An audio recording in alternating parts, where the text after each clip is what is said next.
And with Christmas over and New Year's right around the corner, fireworks are going to be lighting up the sky. You will probably hear them as you try to go to sleep at night between now and New Year's Eve. And Mackenzie Baker joins us live with a look at what you need to know if you do plan to bring in the new year with a bang. I know for those of us who have to get up early in the morning, sometimes we hear them going off days before New Year's Eve. They're fun to look at, but you need to be safe while you're setting them off at the same time.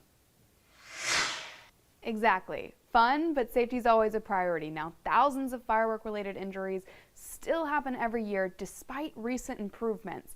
Each state has different rules and regulations for firework usage to keep people safe. Now, let's take a look at Georgia's firework laws.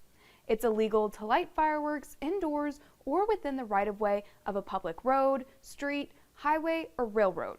You also can't light fireworks in any park, historic site, or recreational area managed by the state or a local municipality.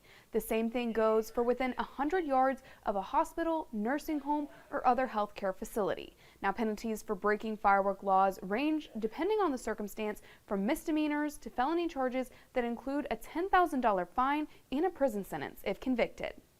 Now that we've looked at some of the laws, here's a few safety tips to keep in mind if you're planning to ring in the new year with fireworks. Always read and follow the label directions on your fireworks. Only light one firework at a time, never reignite malfunctioning fire, and never throw fireworks at another person.